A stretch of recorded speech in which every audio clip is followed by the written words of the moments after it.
contracts to timber mills for timber it cannot supply. The North Coast Environment Council says as a result, Forest New South Wales has been overlogging plantations in an attempt to fulfil unrealistic quotas. The taxpayer has shelled out $500 million in 2006 to compensate Boral for unfilled quotas, and now the company has filed another claim in the New South Wales Supreme Court. This is what some of what Environment Council President Susie Russell had to say to ABC Rural's Miranda Saunders earlier this morning. I went to the Boral annual general meeting yesterday, and they informed us that for the previous 6 years that they'd been losing money on timber and that they had a supply problem. So it's clearly something that's been happening now for about a decade, and is looking at the forests and the logging that's been going on.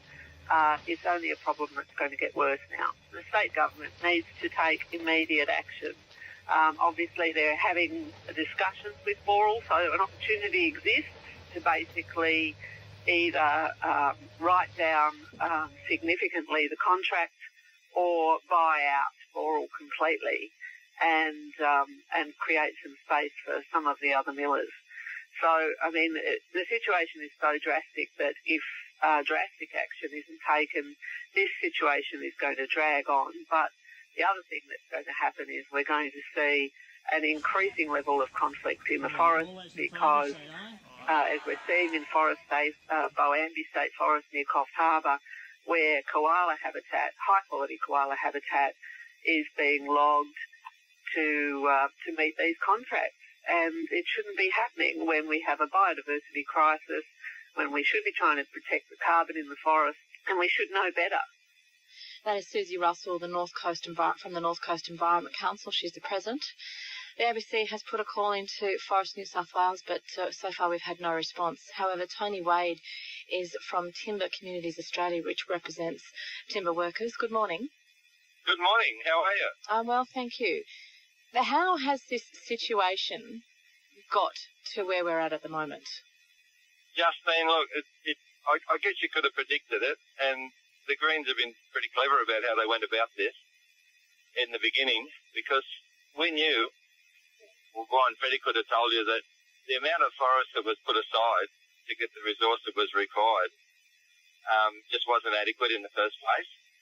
But ever-increasing environmental restraints and constantly discovered areas that should not, out of this dedicated area that now should not be harvested, means that the area that they were given in the first place is no longer the size that it was.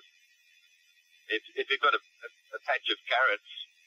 So the area to log isn't sufficient enough to supply the contract to the timber mills? No, that's right. In the original agreement it was, but as it's diminishing and there's more regulations being brought in and there's less of that area that you can actually source your timber from, then naturally to meet these commitments, you have to take more timber than you really wish to. And it's the last thing that the industry wants to do too. But I was interested in Susie Russell's comment earlier, where she said that if Boral buy out of this, there'll be more resources for the remaining mills. And that's a pretty good strategy, because Susie Russell has absolutely no intention of resting until we're out of native forest completely. So this is just another step towards that.